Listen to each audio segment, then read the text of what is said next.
Welcome to Prison Professors. Periodically, I get an opportunity to speak with real success stories. And today, I am going to be speaking with Rodney White, who is really an inspiration to me, and I know he'll be an inspiration to you. Rodney, welcome to the Prison Professors program. Hey, thanks, Mike. I appreciate you for inviting me, man, and just being able to just share my story, things that have inspired me as well to put me where I am today. Well, you have been on our program 3 times before. Every time you tell us something new. Why don't you start by telling us what you're doing right now with your career? Wow. Okay, so I am a workforce development specialist for the Virginia Department of Corrections. So it is my job to help men and women transition back in society.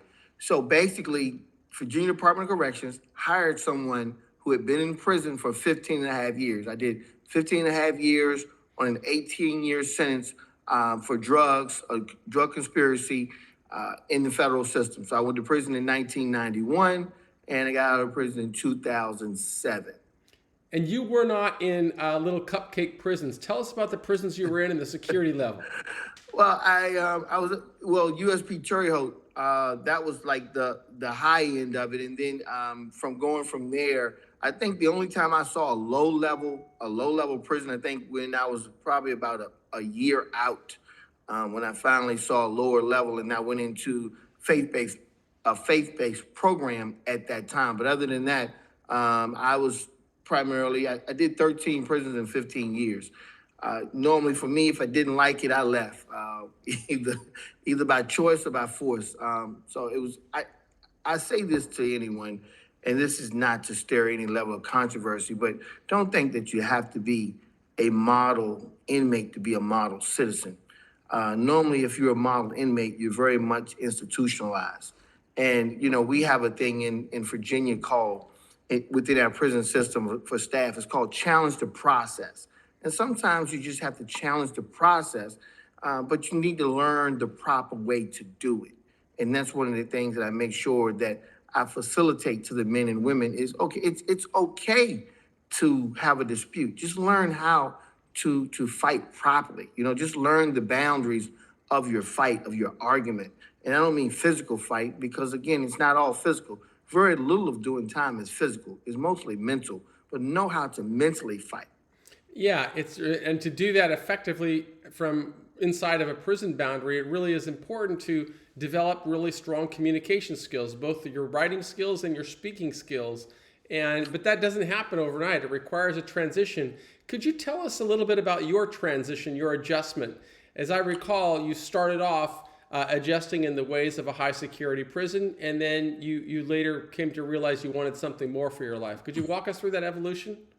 Well, starting off in a higher level at a very young age. At the time I went in, I was like 25, 26 years old. First time having been inside of, prison, going to prison. And it was very much a shock, but I was given some advice early on was that, if you want to keep your, behind clean, you may have to get your hands dirty. And that's the mentality of being inside of that level of incarceration.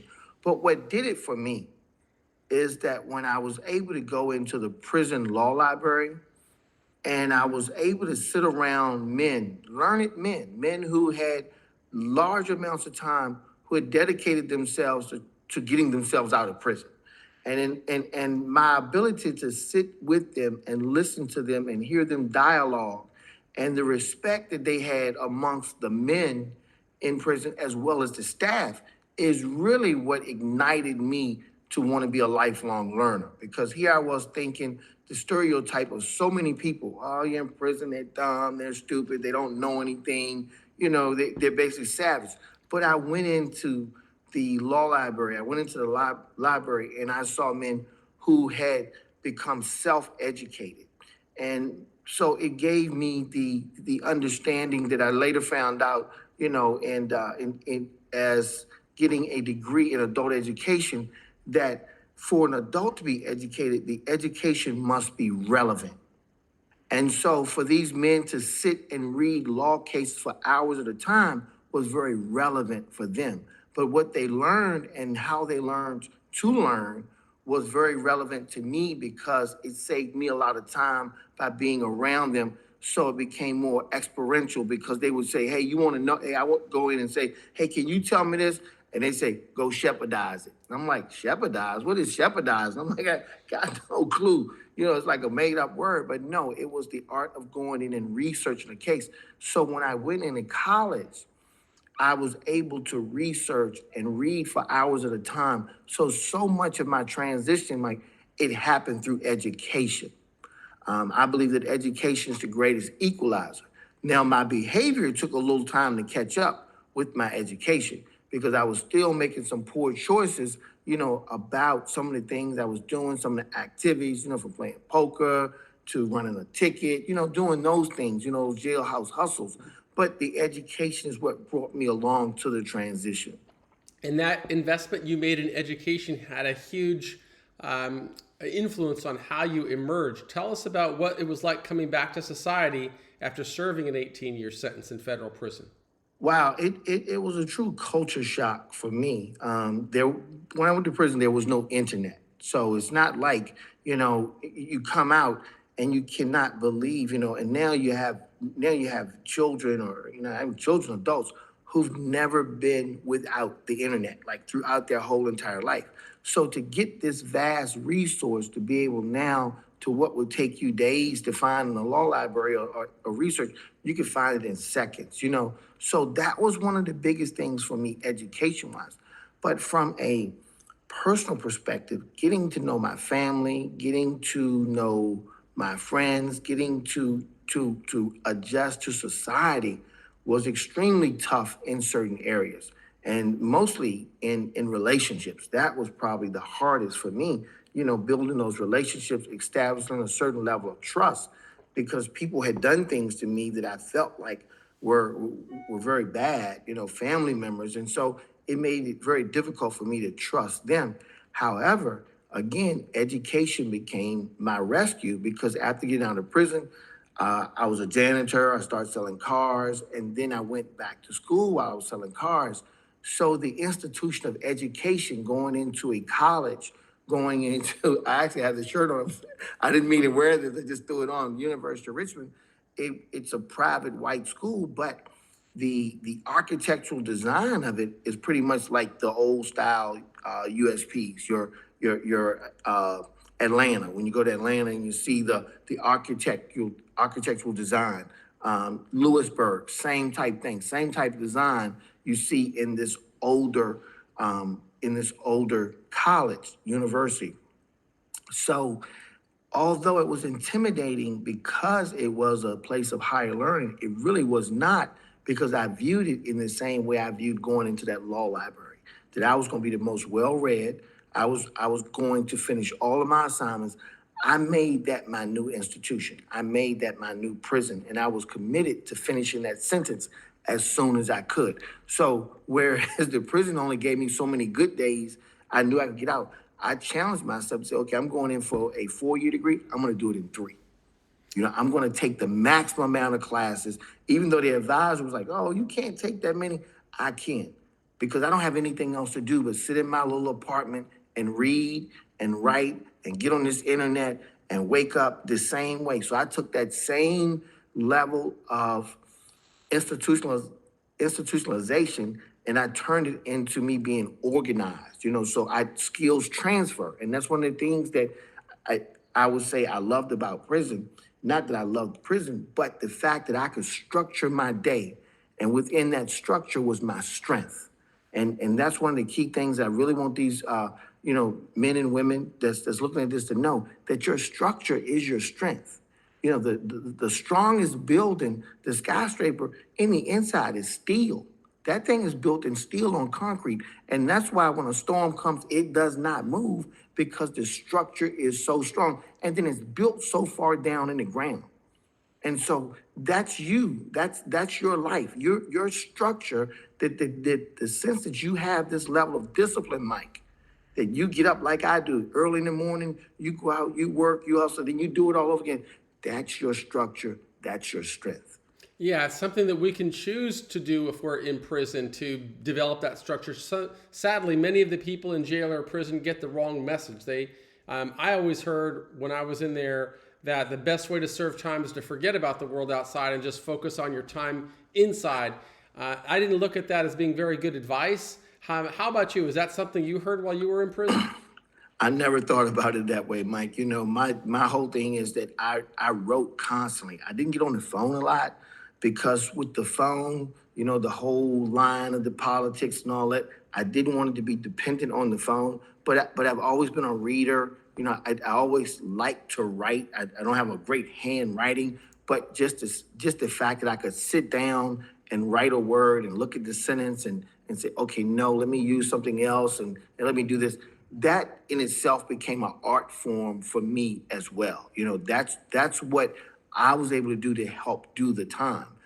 To sit down, I might take a Sunday or a Saturday morning and say, you know what, I'm gonna sit down and put out 3 or 4 letters because mail's going out. So that would be my writing time. And I would sit down and I would make it a habit to at least write 2 to 3 people a week.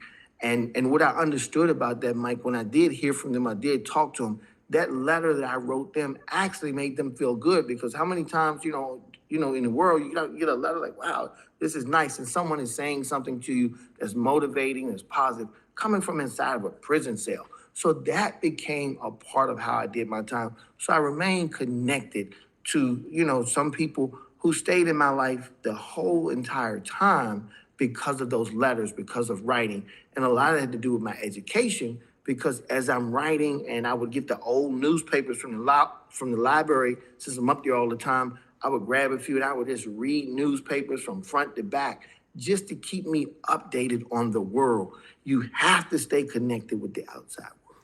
Yeah, and in doing that, and in adjusting that way, a person also develops skills that are really going to translate well when a person comes home. If a person can take words and turn them into sentences and turn them into paragraphs, that person becomes more successful in any endeavor, including the ones that you started as a janitor, then as a car salesman, then as a student in a university.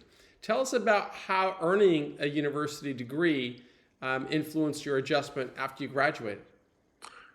Well, let me just look at it again. I'll go back and repeat to you what I said that, education is the greatest equalizer. But the way that I looked at it is this. If you're not networking, you're not working. So when a person says, okay, I have a university degree, to me, that was the plug. Let me back that up. That was my plug. When I say my plug, and those young guys, they know what I'm talking about, that was my connect. Because if I impressed that professor, guess what? That professor taught many more people that are in business. So if my, for example, I had leadership paralegal studies, so my college professor is the one who called to get me an interview for a job.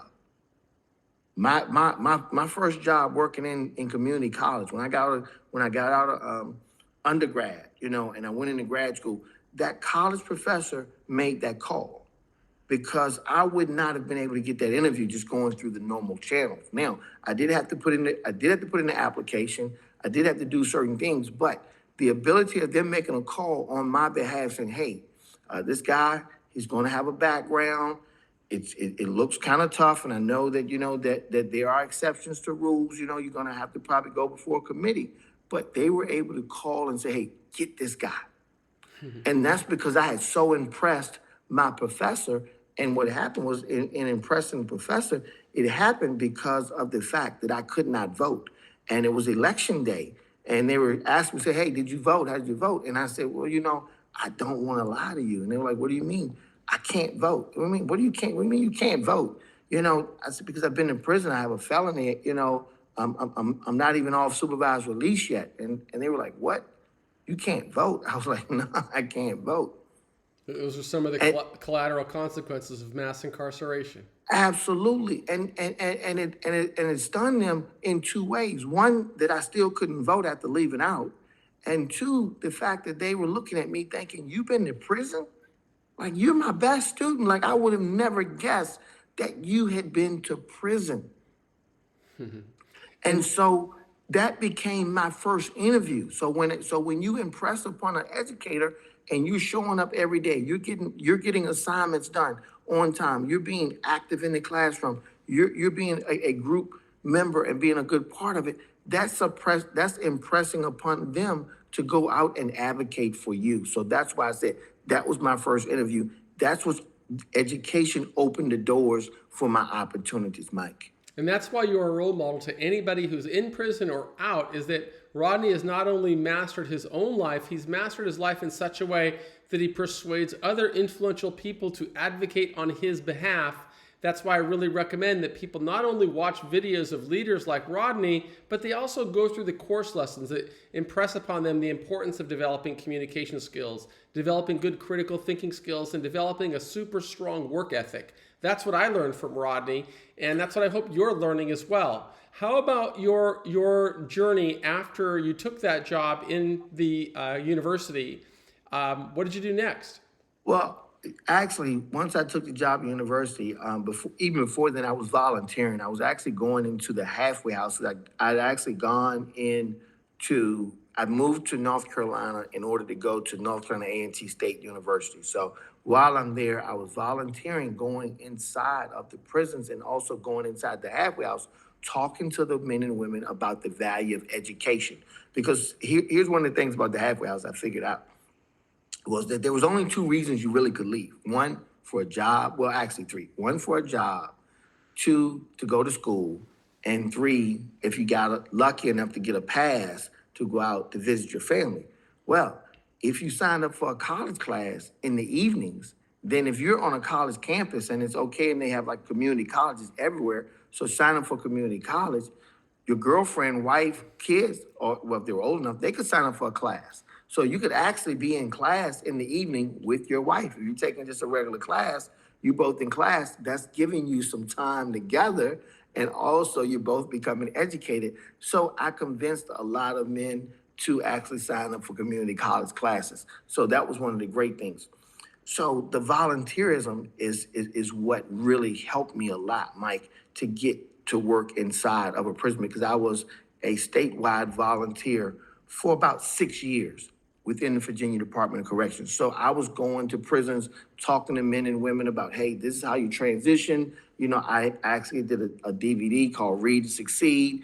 And it was, you know, it really was very popular at the time amongst the inmates, because guess what? Very few people had done what I'm doing, you know, not getting out of prison and getting a job and going to school. Lots of people have done that, you know, but how many were actually working within the system? And here's what I say was crucial to me. And I hear you say it a lot, you know, on your podcast, Mike, is that basically be the change that you want to see in the world. I don't like prison. I never liked prison. But what I discovered was perhaps if I worked within the system, I could change the system. I could change the culture of how the people that worked in the prison viewed people like me who had done time. So that became my challenge. I'm going to change the culture of the prison. And so now, you know, I don't even have, I have it at work. I have like an award for excellence in the Virginia Department of Correction, that I won this huge award, just Mark Gornick Award recipient this year, because even during COVID, I was still doing virtual stuff. Even during COVID, I was still getting men and women, I was getting their appointments done, because, you know, when I looked at our DMV systems during COVID, it was basically shut down. You had to go online to get an appointment, and most of them was 2 and 3 months out. But guess what? I knew the people who was going to be 2 and 3 months out from release of getting out of prison. So guess what? They were getting DMV appointments the day after they got out of prison, because, you know, I just thought, hey, we can do this. We can do things, become innovative with this thing. But I decided that if I was going to change this system, it had to be from within. Yeah. And that's what I challenge the men and women that are listening to these podcasts. You don't like prison? Then come back and get a job. Volunteer. Show them that you're not that person that they've trained to believe that you are. And that's what I did. That's similar to a story I heard from a guy who's now a federal judge. He was a mentor of mine even while I was in prison, and he was a prosecutor. So we became friends because he read about some of the work that I had done while I was in prison. And when we spoke about why he's a prosecutor, he said, well, I used to be a defense attorney, but in order to really change the system, I felt I could do way more by being a prosecutor because I'd get an opportunity on how I would charge somebody, and that could influence them. And I'd try to help them understand, hey, this is where you are. Don't let this be the story of your life. It's, Right. you can make a deal right now to get your life back on track. And that carried him through his life as a prosecutor, and then he went to become a federal judge. So you're very much like that kind of a leader that inspires change from within. You went from being, though, a volunteer in halfway houses to being a full-time employee for the State Department of Corrections. Could you help us understand that transition? That was a tough transition because okay, so this is I say this I say this with this understanding from a convict perspective. Okay, I did 15 years and an 18-year sentence. My law case is published, United States versus White. I was filing all kind of stuff in court, so I'm published. But let me say this: I didn't tell on anybody. I'm not a rat or any of that, and I'm not saying that. I'm not saying that to discredit anyone who's done what they feel like they need to do. So let me clarify and put that disclaimer there. I'm a stand-up guy. I went to trial. I got co-defendants. Everything is good on my case. So when I go into work in a prison, the first thing somebody said to me that really triggered me, you're a rat. You're in here with the police. You're this, you're that. And that bothered me. That really did, because my mindset was, I'm in here to help you, dude, and you're gonna tell me because my mindset coming from that old convict mindset is, okay, what's worse? The guy who says you're a rat and you're not, who just tears your name down, or the person who actually did that act and got a bunch of people. And to me, it's the guy who's going around saying I am that and I'm not that. So that bothered me, and that's something I had to adjust to, because I saw this was a trigger.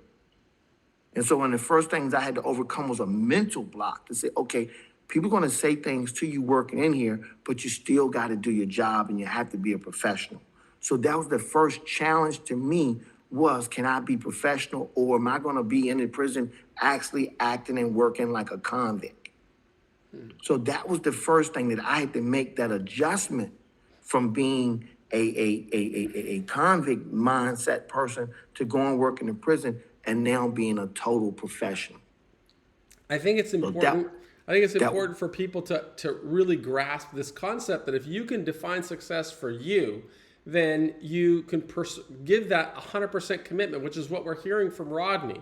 He defined success as wanting to help people in prison emerge successfully. Just like he emerged successfully. He wanted to be the change that he wanted to see in the world. He didn't like prison, so he wanted to change it, not only for himself, but for the people around him. And that's what makes him a role model and a hero in my eyes. But he's also a great role model because he shows us that even though somebody may have a felony background, that person was able to overcome obstacles that some people say will cripple them, such as they can't interact with other formerly incarcerated people or justice impacted people. Rodney did as a volunteer. He also was able to get a full-time job with the State Department of Corrections.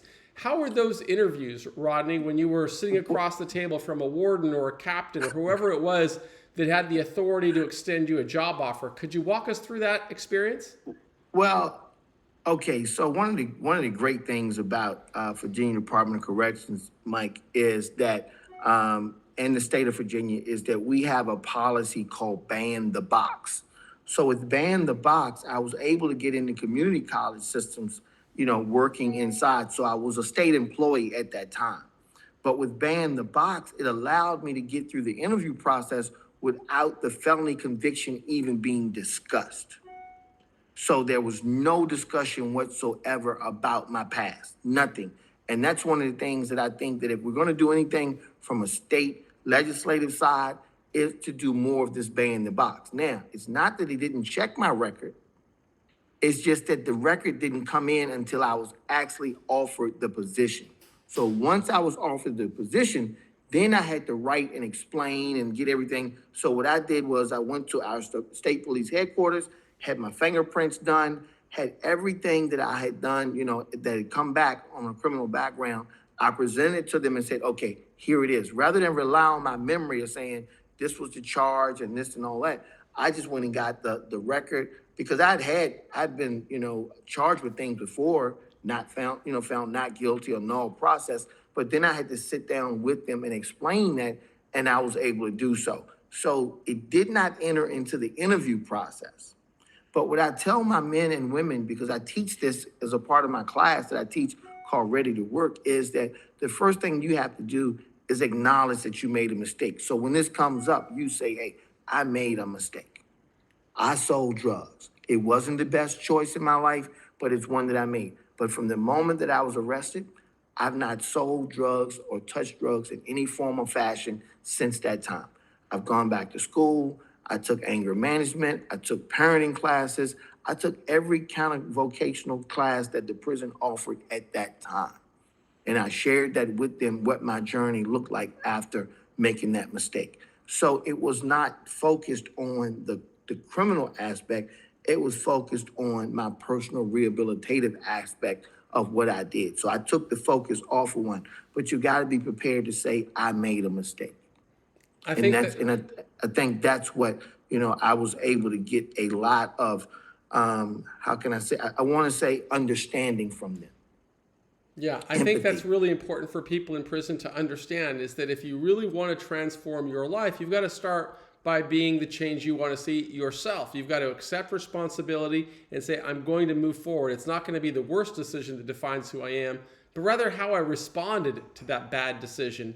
And that's what I see as an example in Rodney. It's one of the reasons I really wanted to present him to you, and he had the generosity of his time to get up early on a Sunday morning and talk with us and tell us about what success really looks like. Now he's not only working inside of a prison to change, but he's also working to release a book and build a presence on social media. He is on, why don't you tell us a little bit about what you're doing now? Yeah. Well, daily I drop this content. I drop content daily, and a lot of guys know what content is. That's just a word. Is I record myself talking about a thought. Or for example, and I'll make this point where you're saying about, responding. I have a formula for that I read in a book that I enjoy by Jack Canfield called Success Principles. And he talks about E plus R equals O, which is event plus response equals outcome. You cannot change the event. You cannot change it. If Michael says something to me that I don't like, I can't change what Michael has said. Michael's in a whole nother time zone. Okay, I just can't just change it. But how I respond to what he says is going to dictate an outcome. So I give these personal wisdoms, I give these personal successes based on conversations that I have with men and women while working in the prison. So a lot of my content is prison-based because I talk about the wisdoms. I talk about the fact that knowledge is what you gain, is what you hold on to, but wisdom is your ability to let things go.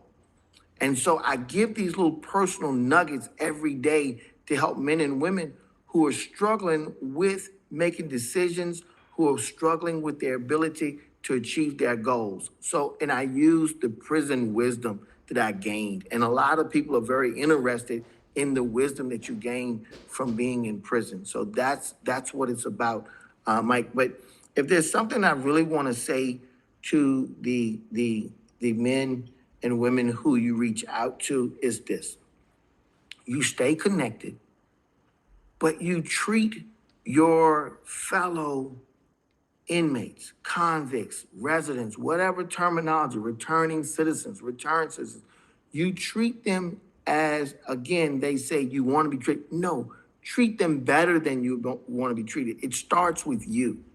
Because that's one of the things that I had to do right before I left prison. I had to start, because I couldn't go a year. At one point, I could not go a year without getting an infraction.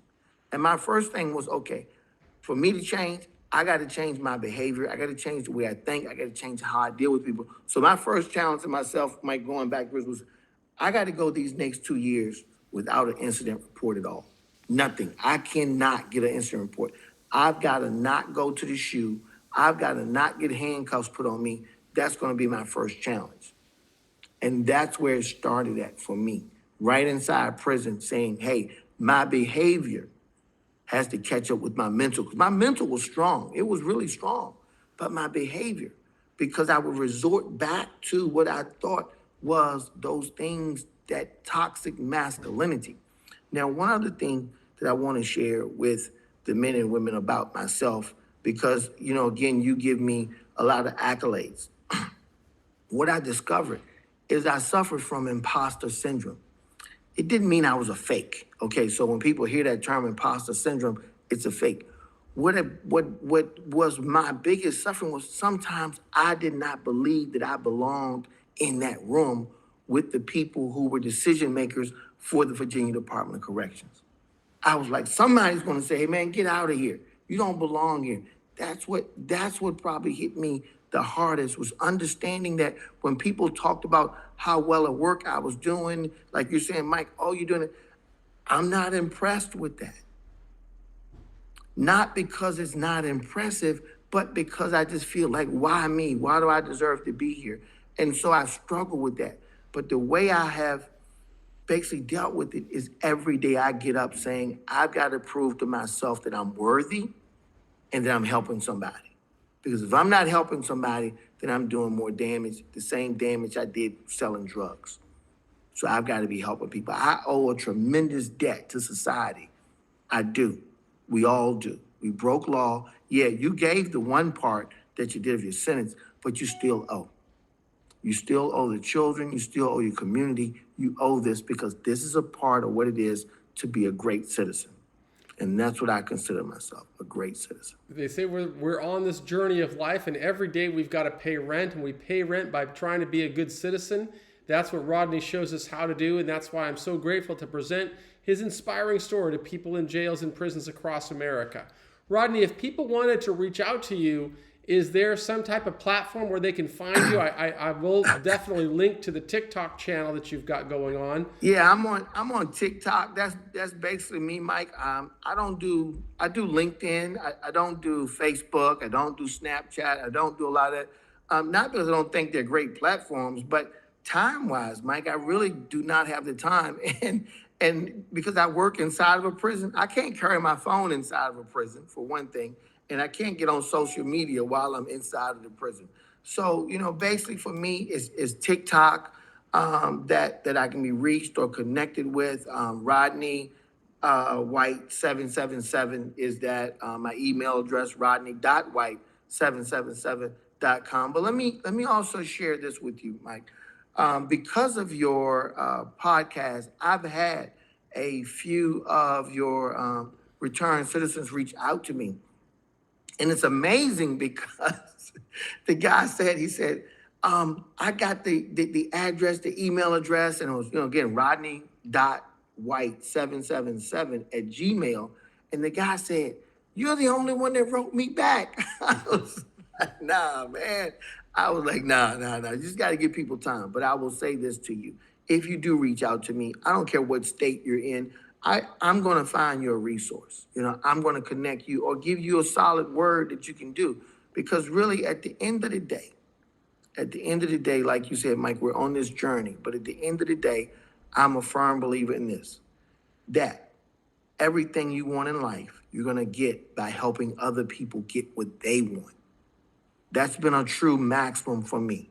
Because even being in the positions that I'm in, my professional career started off as a volunteer. And let me give you something that some of these guys that read these Machiavelli books and all this is something that I understood. That, let me get this quote right here, because it said that mercenaries will beat draftees, but volunteers will crush them all. If you're looking for an opportunity out in the world and you don't know who's going to give you a job or how you're going to get a job, go volunteer in an organization or a place that does the kind of work that you want to see doing. Because when you go in and volunteer, people are going to want to take their time to help you and show you how to do things, but also you will learn so much more. So if you got an hour or two during the day that you want to give, go volunteer. Now, here's the other part. When you got out of prison and you're on supervised release and you got paper to do, go volunteer. And every month that you go volunteer, you go take that paperwork to that PO and you say, hey, this is what I've been doing. Because when that PO sees that and they got to get people off their roster, they're going to say, hey, who am I going to get off the roster? The guy who's going out volunteering or the guy that's coming in here with dirty urines? So you start setting yourself up for that level of success by doing those small things. And you let them know this is what I'm doing, because this is what it's about. In prisons, it's about behavior. When you're out of prison and you're on supervised release, it's about accountability. Where are you? How are you spending your day? So when you can show them how you're spending your day and you're giving back, you're going to be well above of everybody else. Because remember, they've got 100 people on that caseload, 200, 300, and every month they're getting more.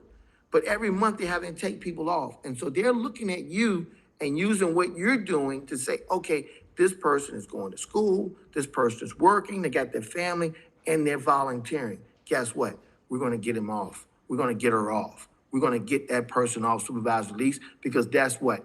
They're showing their level of accountability and they're giving back. That's the message that I got for you. That's the message that I get to my men, because my number one challenge to my winning with the men and women I help is this: if I can get you off paper, if I can give you the tools of success to get off supervised release, more than likely you'll never come back to prison. It's just that people get tripped up when they're on supervised release, when they have that struggle of having to be committed, because what they believe is that because I'm free now, because I'm out of prison, well, just because you're out of prison doesn't make you free. Rodney, do you have a date or a timeline on when you're going to complete this manuscript and release the book to the public?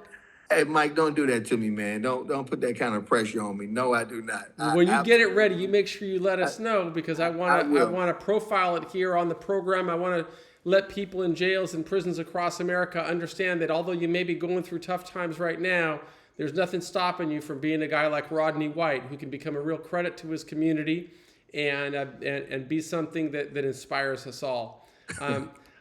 I know, Thank you, Mike. I know that that you wanted to spend time with your family this morning, so I don't want to keep you too long, but I will ask you one thing before we close out. Is there anything that I didn't ask you that I should have asked you on this interview that you want to share with people inside? It's not anything in particular that, I wish you would have asked me, Mike. You asked me about the book, and I say this, it's very difficult to write this book because I almost feel like the person that should write this book is somebody who doesn't know me, and they should write it when I'm gone. Because I don't think that a book about my life can really be complete until I'm done, because I keep having to add more chapters, because I keep striving to try to achieve things that I'd never thought that I would achieve. But if there's any level of wisdom that I would give, is that, right now, wherever you are in your journey, it does not matter. It does not matter. What matters right now is that you make a decision right now. And this is how I form this decision, is what I'm doing right now, in this very moment that I'm hearing this. And when I say right now, I don't mean just saying, but all the people I'm being around, all the activities that I'm in, are they getting me closer to where I want to be or further away? That's what I use. That's my litmus test, Mike. In that everything I do, projects I take on, even getting up with you this morning, the podcast and what you do, I ask myself very simple: is this activity right now, is it moving me towards getting to my goal or setting me back? And once you understand that very simple concept of decision making, your choices will become better. You will be living by choice and not by chance. And you've got to set boundaries with yourself. You got to discipline yourself. Self-discipline is the best discipline. When you can tell yourself what to do inside a prison, and the guards don't have to tell you what to do, the counselors, the staff don't have to tell you what to do in prison, then you become your own warden. You are the captain of your own ship by doing that. Simply finding out in that activity, is it moving me closer or is it moving me further away? And to operate under self-discipline, because everything that you want to say does not need to be said right then. Everything you want to do does not need to happen right then. So that's the wisdom, that's the advice that I have for the people listening to the podcast. Thank you so much, Mike. Thank you so much for being a part of the Prison Professors community. We've always considered you one of our prison professors. Sorry that it's a volunteer position that we don't have resources to pay you, but we are super enthusiastic to be able to take your wisdom and pipe it into jails and prisons across America. You've been listening to Rodney White on the Prison Professors program. If you're inside of jail or prison, we do hope that you will work through our courses and prepare yourself for the success that you want to become when you come home. If you're watching this outside on YouTube or on TikTok or any place else, we do hope that you will subscribe and like our program. I am Michael Santos. On behalf of our team, I want to send my sincere gratitude to Rodney White, and I want to send my gratitude to you. Be the change that you want to be in the world. Thank you. Awesome. Thank you, Mike.